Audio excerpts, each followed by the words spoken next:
Hello,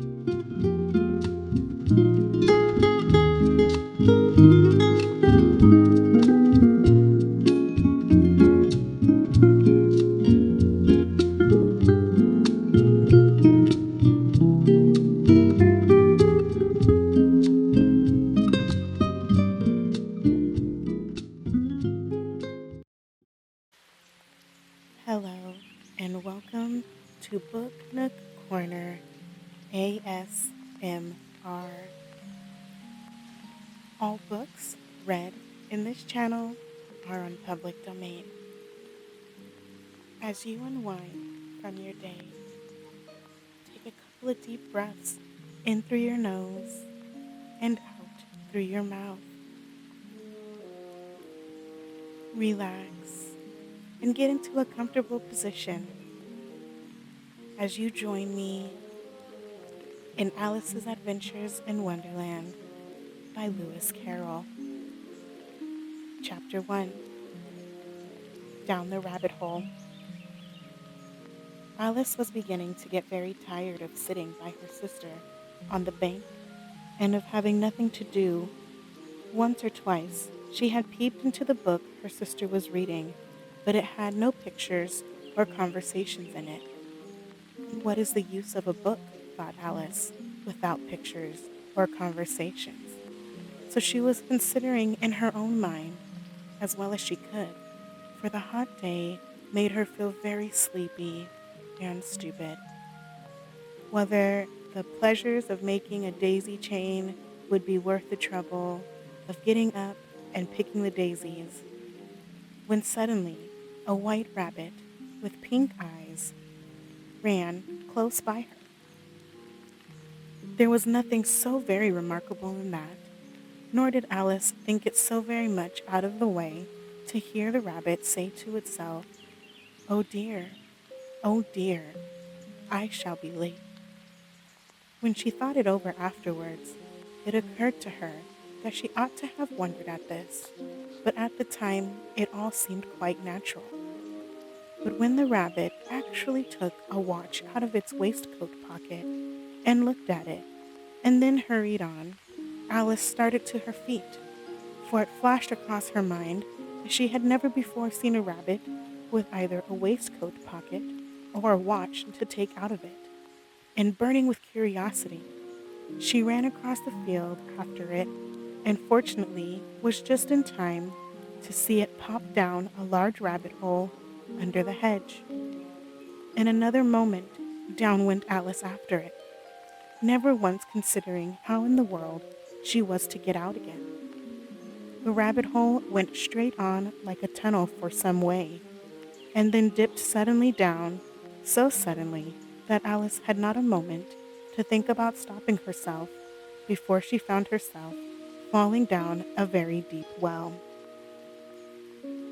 Either the well was very deep or she fell very slowly, for she had plenty of time as she went down to look about her and to wonder what was going to happen next. First, she tried to look down and make out what she was coming to, but it was too dark to see anything. Then she looked at the sides of the well and noticed that they were filled with cupboards and bookshelves. Here and there she saw maps and pictures hung upon pegs. She took down a jar from one of the shelves as she passed it. It was labeled orange marmalade, but to her great disappointment, it was empty. She did not like to drop the jar for fear of killing somebody, so managed to put it into one of the cupboards as she fell past it. Well, thought Alice to herself, after such a fall as this, I shall think nothing of tumbling down stairs. How brave they'll all think me at home. Why, I wouldn't say anything about it, even if I fell off the top of the house, which was very likely true. Down, down, down. Would the fall never come to an end?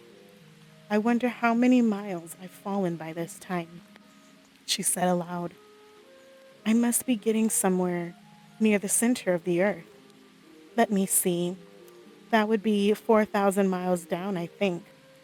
For, you see, Alice had learned several things of this sort in her lessons in the schoolroom and thought this was not a very good opportunity for showing off her knowledge as there was no one to listen to her. Still, it was good practice to say it over. Yes, that's about the right distance. But then I wonder what latitude or longitude I've got to.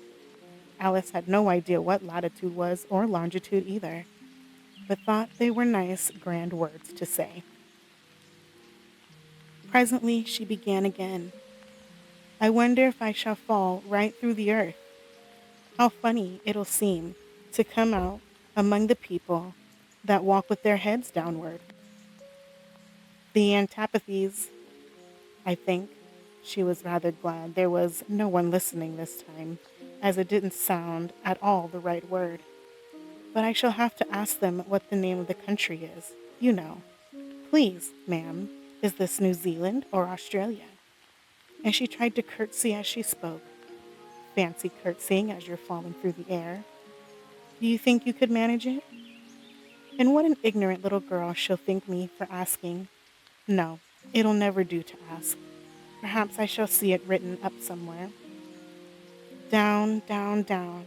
There was nothing else to do, so Alice soon began talking again. Dinah'll miss me very much tonight, I should think. Dinah was the cat. I hope they'll remember her saucer of milk at tea time. Dinah, my dear, I wish you were down here with me. There are no mice in the air, I'm afraid, but you might catch a bat, and that's very like a mouse, you know. But do cats eat bats, I wonder? And here Alice began to get rather sleepy, and went on saying to herself in a dreamy sort of way, do cats eat bats? Do cats eat bats? And sometimes, do bats eat cats? For you see, she couldn't answer either question. It didn't much matter which way she put it. She felt that she was dozing off and had just begun to dream that she was walking hand in hand with Dinah and saying to her very earnestly, now, Dinah, tell me the truth. Did you ever eat a bat? When suddenly, thump, thump, down she came upon a heap of sticks and dry leaves, and the fall was over. Alice was not a bit hurt, and she jumped up onto her feet in a moment. She looked up, but it was all dark overhead. Before her was another long passage, and the white rabbit was still in sight, hurrying down it. Moment to be lost. Away went Alice like the wind, and was just in time to hear it say, as it turned a corner, oh, my ears and whiskers, how late it's getting. She was close behind it when she turned the corner, but the rabbit was no longer to be seen. She found herself in a long, low hall, which was lit up by a row of lamps hanging from the roof. There were doors all around the hall, but they were all locked, and when Alice had been all the way down one side and up the other, trying every door, she walked sadly down the middle, wondering how she was ever going to get out again.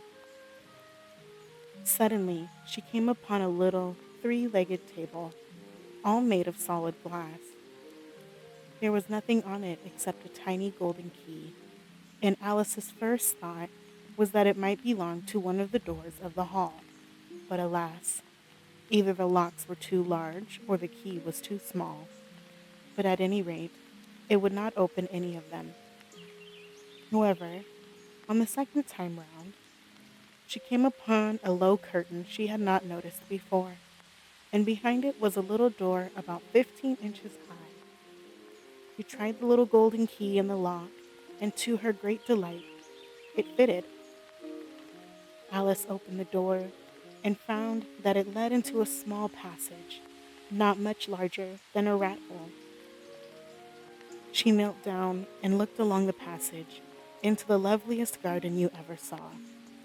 How she longed to get out of that dark hall and wander about among those beds of bright flowers and those cool fountains, but she could not even get her head through the doorway. And even if my head would go through, thought poor Alice, It would be of very little use without my shoulders. Oh, how I wish I could shut up like a telescope. I think I could if I only knew how to begin. For you see, so many out of the way things had happened lately that Alice had began to think that very few things indeed were really impossible. There seemed to be no use in waiting by the little door, so she went back to the table, half hoping she might find another key on it, or at any rate, a book of rules for shutting people up like telescopes. This time she found a little bottle on it, which certainly was not here before, said Alice. And round the neck of the bottle was a little paper label with the words, "Drink me," beautifully printed on it in large letters. It was all very well to say, "Drink me," but the wise little Alice was not going to do that in a hurry. "No, I'll look first," she said, "and see whether it's marked poison or not." For she had read several nice little histories about children who had got burnt and eaten up by wild beasts and other unpleasant things, all because they would not remember the simple rules their friends had taught them, such as that a red hot pocket will burn you if you hold it too long, and that if you cut your finger very deeply with a knife, it usually bleeds. And she had never forgotten that if you drink much from a bottle marked poison, it is almost certain to disagree with you sooner or later. However, this bottle was not marked poison, so Alice ventured to taste it and find it very nice. It had, in fact, a sort of mixed flavor of cherry tart, custard, pineapple, roast, turkey, toffee, and hot buttered toast. She very soon finished it off. "What a curious feeling," said Alice. "I must be shutting up like a telescope." And so it was indeed. She was now only 10 inches high, and her face brightened up at the thought that she was now the right size for going through the little door into that lovely garden. First, however, she waited for a few minutes to see if she was going to shrink any further. She felt a little nervous about this, for it might end, you know, said Alice to herself, in my going out altogether like a candle. I wonder what I should be like then. And she tried to fancy what the flame of a candle is like after the candle is blown out, for she could not remember ever having seen such a thing. After a while, finding that nothing more happened, she decided on going into the garden at once. But alas for poor Alice, when she got to the door, she found she had forgotten the little golden key, and when she went back to the table for it, she found she could not possibly reach it. She could see it quite plainly through the glass, and she tried her best to climb up one of the legs of the table, but it was too slippery. And when she had tired herself out with trying, the poor little thing sat down and cried. "Come, there's no use in crying like that," said Alice to herself, rather sharply. "I advise you to leave off this minute." She generally gave herself very good advice, though she very seldom followed it, and sometimes she scolded herself so severely as to bring tears into her eyes, and once she remembered trying to box her own ears for having cheated herself in a game of croquet she was playing against herself. For this curious child was very fond of pretending to be two people. But it's no use now, thought poor Alice, to pretend to be two people. Why, there's hardly enough of me left to make one respectable person. Soon her eye fell on a little glass box that was lying under the table. She opened it and found in it a very small cake on which the words, "Eat me," were beautifully marked in currants. "Well, I'll eat it," said Alice, "and if it makes me grow larger, I can reach the key, and if it makes me grow smaller, I can creep under the door, so either way, I'll get into the garden, and I don't care which happens." She ate a little bit and said anxiously to herself, "Which way? Which way?" Holding her hand on the top of her head to feel which way it was growing, and she was quite surprised to find that she remained the same size. To be sure, this generally happens when one eats cake, but Alice had got so much into the way of expecting nothing but out of the way things to happen that it seemed quite dull and stupid for life to go on in the common way. So she set to work and very soon finished off the cake.